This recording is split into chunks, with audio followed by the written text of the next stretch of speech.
Hello, Professor McElhenney. This is my second video essay assignment. I'm going to be doing an analysis of Spike Lee and three of his movies, Do the Right Thing, 25th Hour, and Malcolm X.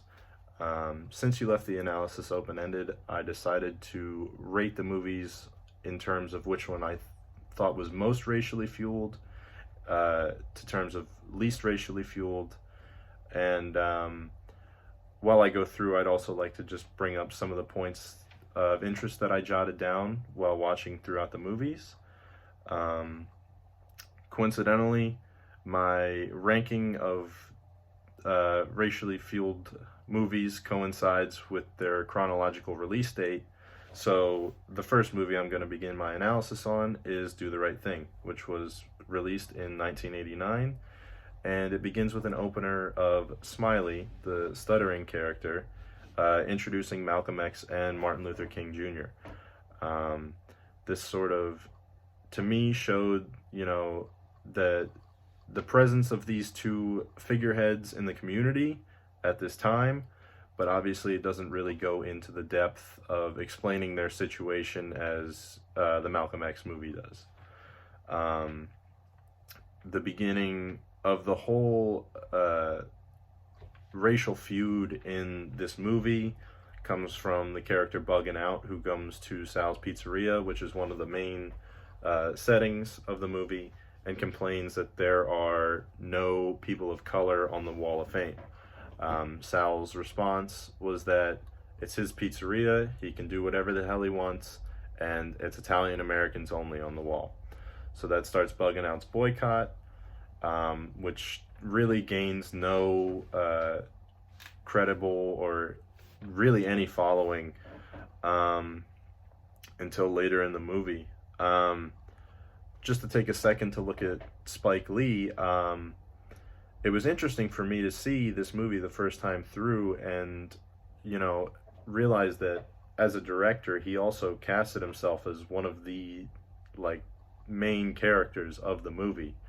I thought that was really interesting, and he, also played the part really well. I thought he fit really well with the movie, but also, his use of shameless self-plugs was interesting to me, and not necessarily in a negative way. I actually thought he did them pretty well. 20 minutes into the movie, the mayor says to Mook, always do the right thing, sort of plugging the title of the movie.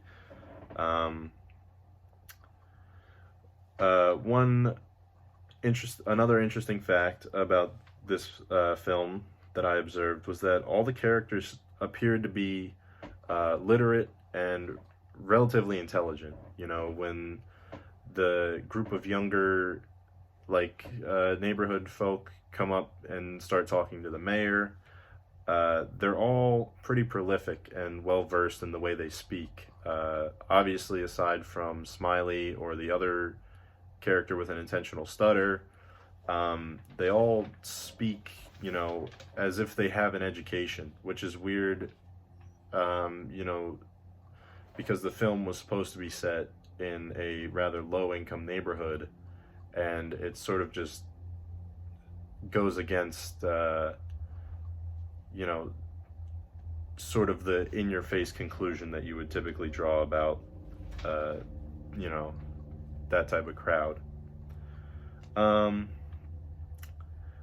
You can also see the strains in the talk between Mook and Pino about how, all Pino's favorite celebrities and, actors and sports players are all black, and still he, decides to refer to the people of the neighborhood using these, derogatory terms. And, then following that, there's Pino and Sal's talk about, friends, and how Pino's friends will talk all they want. They'll fill his head with these ideas and these names and, what to say and how to feel about the neighborhood folk, but they're never actually there to back him up. They don't have his back. They sort of just feed him and send him on his way to spew these, hateful ideals. which is definitely not good for business. So then there was Bug and Out's boycott of Sal's Pizzeria. Really gained no credible or any following at all until later on. Another interesting dichotomy in the movie is the interaction between Sal and Mook as employer and employee, as Sal's relation to Jade, Mook's sister, and Mook and Jade are both persons of color. However, the relationship between the two of them is obviously it's very evidently very different. Mook even tells his sister, "I don't want you coming around here anymore because I see the way Sal looks at you. He sort of looks at you like a piece of meat." And that was interesting to see. Sort of, do the gender roles play an effect on the severity of racial prejudice that some people are facing? The climax of the movie would be the killing of Radio Raheem by the police right out front of Sal's Pizzeria. That's leads to the whole riot that the neighborhood goes and burns down. There's sort of that symbolic burning of the Wall of Fame scene that they threw in there, showing all of the Italian American faces, sort of also calling back to the reason the whole all the events transgressed. And then another interesting point that I noticed, in elementary school, I remember some of the most graphic images I saw pertaining to this time were the use of fire hoses as a means of population control. And in the movie, when Sal's Pizzeria is burning down, the first thing the fire department showed up and used the hoses for was crowd control. The second thing they focused on was dealing with the fire. So I thought that was a nice touch that Lee added that definitely conveyed some realism, and it was a very powerful scene, in my opinion, to add to the movie. So the second film I'd like to analyze is 25th Hour, which was released in 2002. This movie starts out with Monty saving the dog, Doyle. He gets bit and still continues on with the dog being basically his best friend throughout the movie.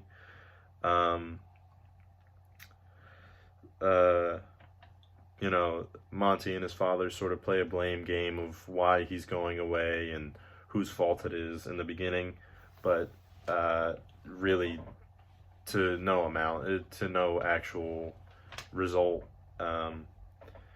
So the reason I determined that this was the second most racially fueled movie was pretty much all through that "fuck you" monologue in the bathroom, coming from Monty. He sort of starts out talking about all the different races that he interacts with on a daily basis in New York, and goes through a bunch of different stereotyped groups and why he doesn't like them. I thought that was an interesting scene because it really had no purpose being in the movie. It didn't further anything. It sort of just spewed some hate speech for a little bit. And it was sort of, in my opinion, the whole reason it was justified was because there were so many stereotype groups that he just spit off so quickly that it was kind of hard as a viewer not to see, one of the groups and be like, oh, I've heard that before. I sort of associate that type of feeling towards that group of people, and that, that's a dangerous, way to, get your audience's approval and get them sort of on board.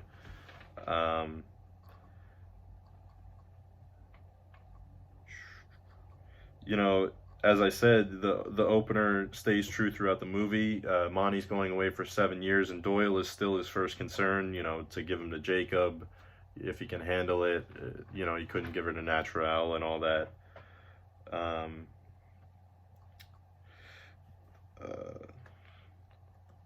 sort of the idea of what does he do when he gets out? Who's he going to be? You know, his father tells Monty he'll still be a young man. He's going to be 38 when he gets out, but it, you know, I think Monty's one of his better friends said it, you know, best, that, you know, he goes in for 7 years and he comes out and the world's completely different.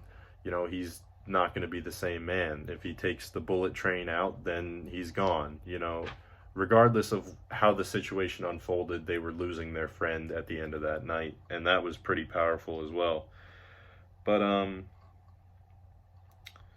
you know, the towards the end, the use of digressions in the movie was another one that sort of confused me, similar to Ganja and Hess.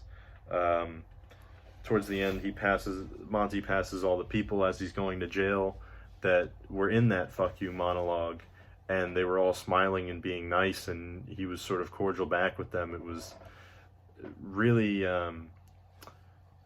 interesting to watch. It just sort of confused me. Like I said, I didn't really see the purpose of adding that scene to the movie, but you know, it is what it is.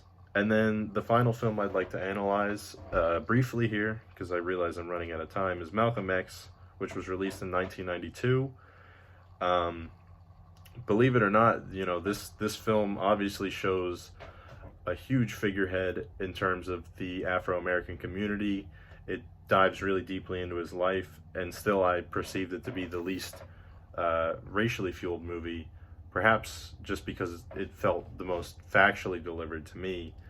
But you know, out the gate, the opener talks about white men being the taker. You know, they reference the police brutality scene that was featured in previous movies. You know, you sort of watch Malcolm's growth, and you know, he starts slicking his hair back in an attempt to be more like the white man.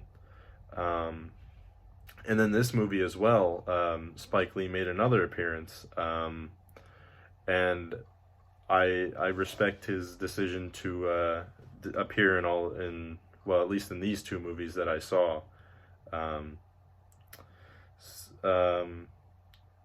You know, there's initial worries of rape in interracial relationships, and that's sort of the whole basis that they start on.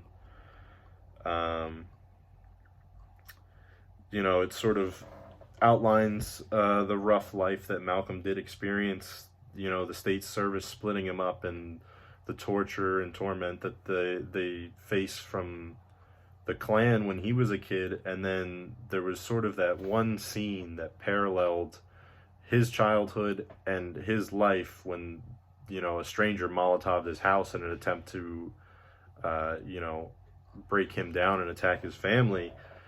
It was really interesting, you know, to see that sort of hate, you know, perpetuated through the movie. But still, it, you know, was an interesting scene, but it didn't strike me, you know, as off-putting as some of the scenes in the first two movies did.